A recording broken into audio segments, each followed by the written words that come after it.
Please welcome Chief Executive Officer, Trellix, Brian Palmer.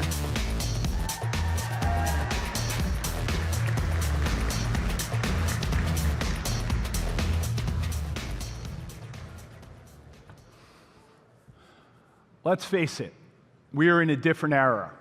So much has changed in the past 30 years. We've gone from small audiences, nobody would listen to us, nobody felt we were important, nobody believed we mattered. And then all of a sudden, we reached a point where we are the most important figure, arguably, in an entire industry. They say things magically changed overnight, but it is not true. Hearts and minds shifted one era at a time, thanks to incredible dedication, stubborn persistence, a commitment to a craft, and a unique, if not heroic, ability to build a community. You might even say an army. I am talking, of course, about Taylor Swift. Now, I don't know how many of you have kids, but while I may be the CEO of an amazing company, being a dad is without question the role I am most proud of. One of the greatest parts about being a dad is learning new things from your kids, developing an appreciation for the things they love. For years now, I have been listening to and developing an appreciation for Taylor's music, thanks to my daughter. Taylor really does deserve every ounce of the fame she's earned. She's incredible. So not too long ago, I was in the car with my wife and daughter heading to a hike out in Utah when they decided to quiz me on Taylor's different eras. We had a blast. The long drive went by much faster. I held my own, put up a respectable number of right answers for a Swiftie dad. But it got the wheels spinning about what I wanted to say here at the RSA conference. Because if you think about it, a CISO is a role with its own eras. When Steve Katz, who we recently lost, he was a trailblazer, mentor to many, and all-around great guy. He will be missed. When Steve was hired by Citigroup in 1995, the role of CISO was very much in its debut era. Nobody had a clue who we were. Nobody cared. One, maybe two folks in your entire company knew your name. Your office was probably somewhere near the computers, and if you walked into the C-suite, people thought you were there to fix the printer. And I was one of those early CISOs for PepsiCo in the early 2000s. I felt that invisibility, but I also felt the pressure, albeit working with much less sophisticated tools compared to those we have today. Before I joined PepsiCo in the late 90s, I was a special agent with the Secret Service. I was on the job when the first email threats against the president started happening. And talk about less sophisticated tools. I was the guy who had to drive out to AOL headquarters to figure out the source of the threat. I remember sitting in the waiting room, thinking it was taking as long to get in the AOL building as it did to get online. Everybody remember that?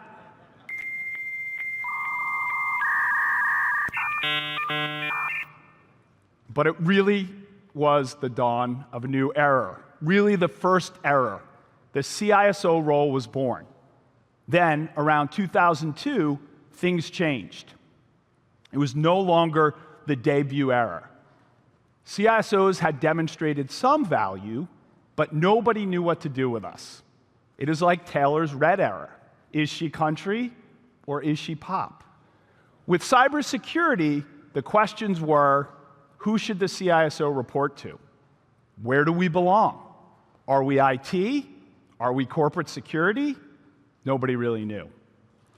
This was also when we first started to see CISOs becoming risk-focused, because this was when the era of regulatory compliance really began. Think back to how dramatically things shifted when Sarbanes-Oxley was passed in 2002.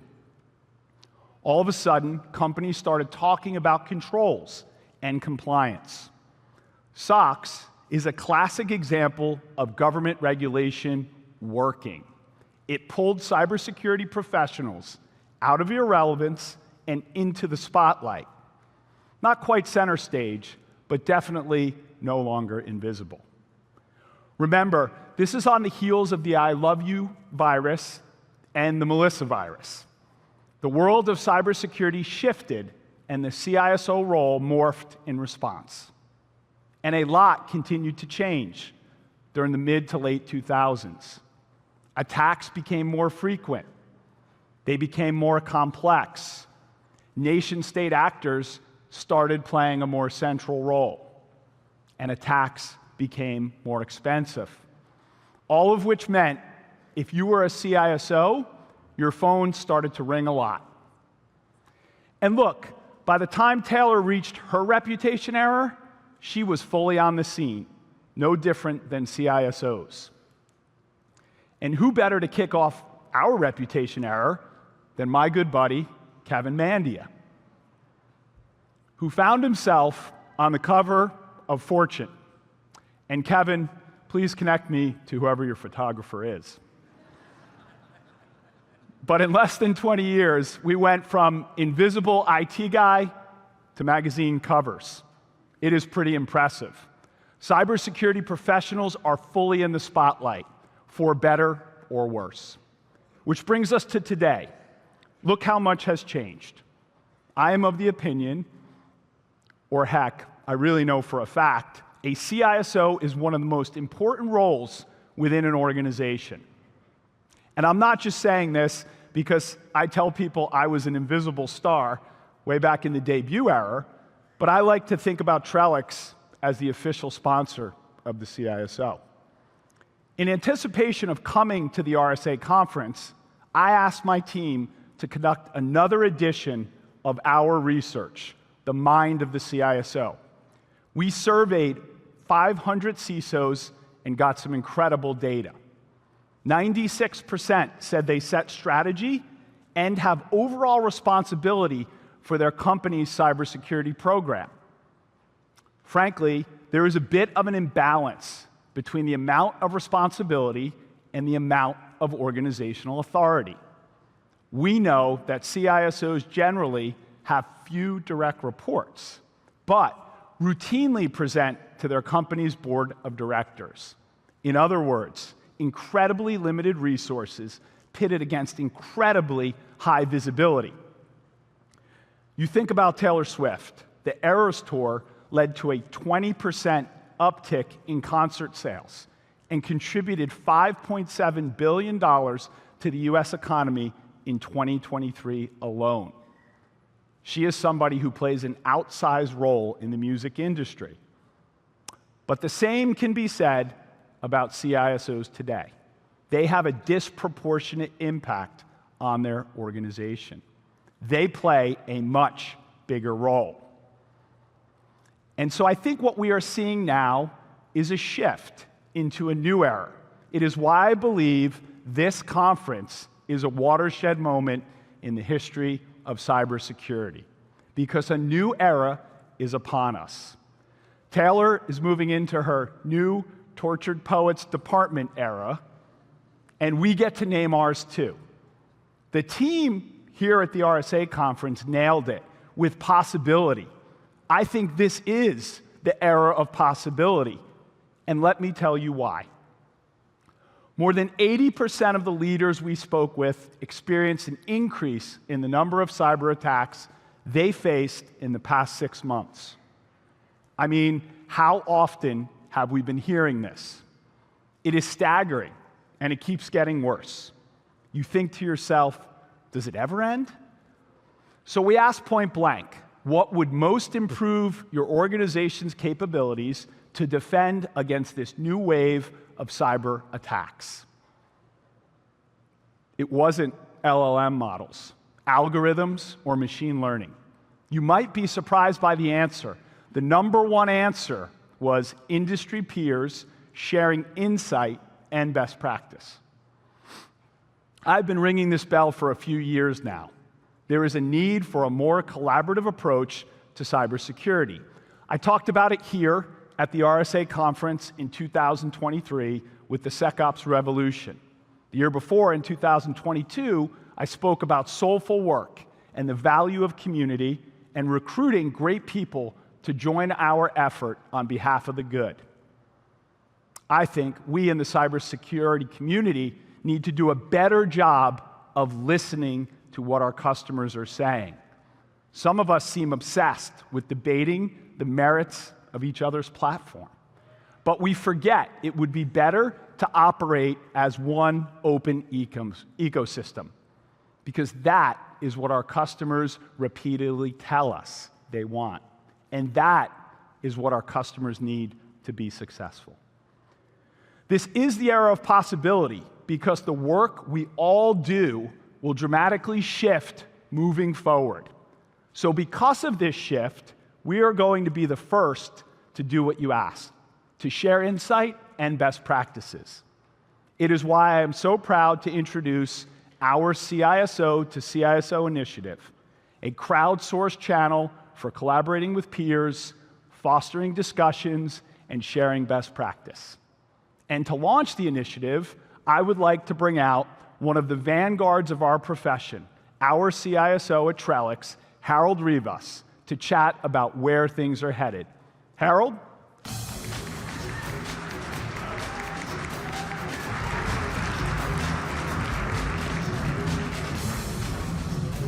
Thank you.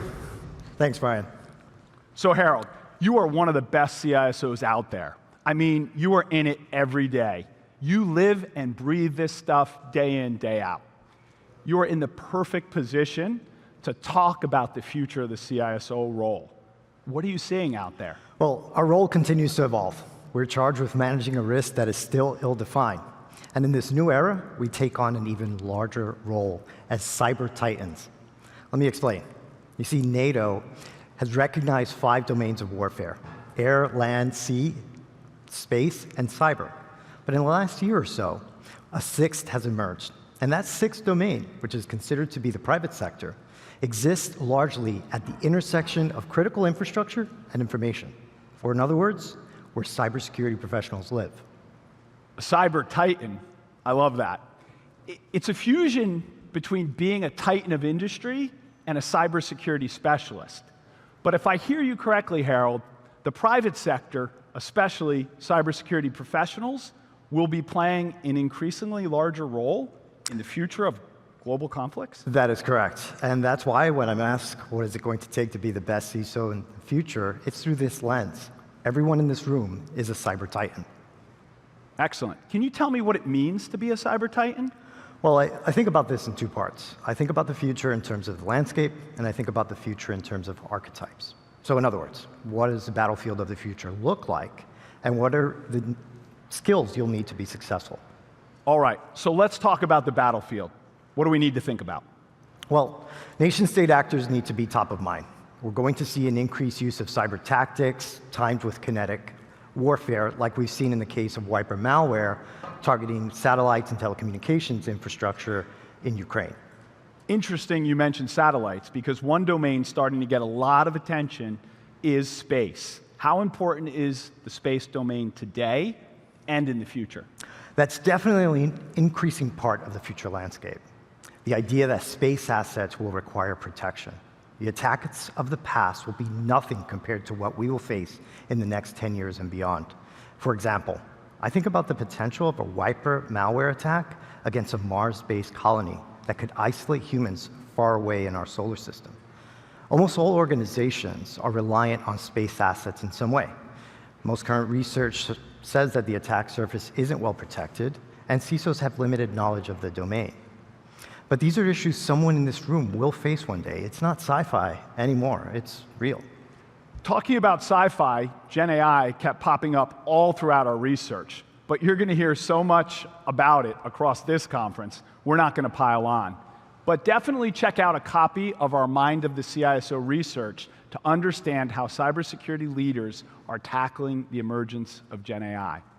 But when it comes to Gen AI, the piece we're all forgetting is if people are doing less work in the age of AI, it means the work they are doing is so much more important, Harold. To your point, and this gets to another key element of the future landscape, we can't forget about people. We have to make sure it's all hands on deck. The battle for talent is ongoing, and organizations need help to attract top talent. But I do think we're making good progress, and I think the future is bright. There are some great initiatives, like CISOs 50% by 2030 and our Soulful Work campaign. The partnerships we have with the World Economic Forum, ASE, GoTerra, and the National Cybersecurity Alliance that all aim to bring more diverse talent into the industry. There is no doubt we need everyone we can get. And more importantly, you can do what I truly believe is purposeful and mission-driven work. Our industry is not a cliche. You are making a difference in the world when you join us. So, Harold, talking about people, what skills do you think we need to focus on in order to be successful? What will separate the best CISOs from the rest? Well, I think about the future, I think there are really three key skills that we need to keep in mind. The first is being an architect. Being an architect means deep domain knowledge, technology skills, and the ability to fuse business and technology priorities. Okay, got it. What else? Second, you'll need to be an operator. Being an effective operator means a couple of things. First, you'll need to speak the language of your business. You'll need to understand business operations, the revenue sources, the industry norms. To be a skilled operator also means you need to know the lay of the land. That is to say, you need to know what's going on in the world. I read at least 5 publications every morning. I look at international affairs, global politics, conflicts, elections, anything that could rock the boat. I try to stay as informed as possible. Okay, so architect's 1, operators 2nd, what's third? Third and most important, if you want to be successful in this new era, you need to be a connector. Being a connector means being independent, yet credible member of the executive team. It means being an agent of change, somebody that is able to effectively communicate the story of risk and be able to use risk to your advantage. You have to be able to communicate outside the organization, often with regulators, policymakers, and customers, or on a huge stage like the RSA conference. Lastly, I would recommend that we all crowdsource our defense and response strategy. For example, I have a dozen other CISOs on speed dial in case I ever have a problem. I strongly encourage everyone here to do the same. So let's build our community and let's start sharing. Absolutely, Harold. We know from our research that as threats become more complex, the need for collaboration goes up. And CISOs can't rely on their experience alone anymore. We all face firsts in this role. We can learn from our collective knowledge. Thanks for joining me, Harold, and thanks for everything you do for Trellix. It's been my pleasure, Brian. Thank you. Take care.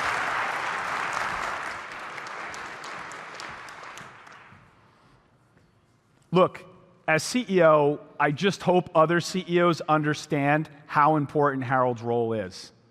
I am thankful every day for the work his team does, and I tell executives all the time, the next time you're in a meeting with your CISO, just say thank you.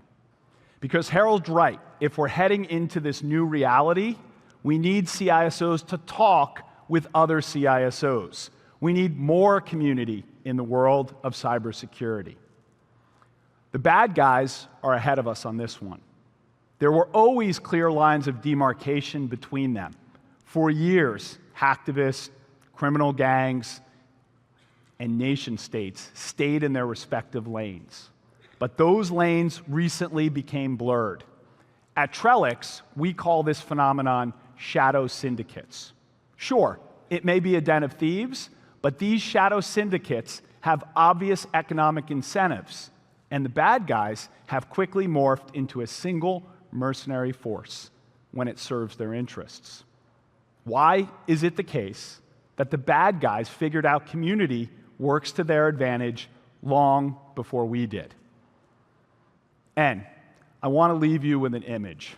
If you watch the Eras Tour, which after this talk, I'm sure everyone is going to do on the flight home, There is a moment where Taylor switches into her Evermore set, and a forest grows out of the stage. Well, remember how I told you I was driving in the car with my family, listening to Taylor on the way to a hike out in Utah? We were on the way to Fish Lake National Forest. If you ever go, you will find what is called the trembling giant, or sometimes pando. Pando is Latin for I spread. When you first see it, it looks like a forest of quaking aspen trees, beautiful shades of green and yellow and white. But in reality, those 47,000 trees are not individual trees. They are all part of one shared root system. Pando is, in fact, the world's largest single tree. We are one organism in cybersecurity, and we are heading into a new reality of being cyber titans. Taylor has her army, and so we need to build ours. But you have to remember how she did it. Taylor is a figure of outsized influence in her industry, and as we now know, so too are CISOs. But Taylor's success comes from her incredible ability to connect with the world around her. All of her fans say the same thing. Taylor says what I am thinking. To be a CISO of the future, to be the best, you have to be in the mind of the people you are protecting. You have to anticipate your adversary's attacks, and you have to be a cyber titan. Thank you, and let's enjoy the conference.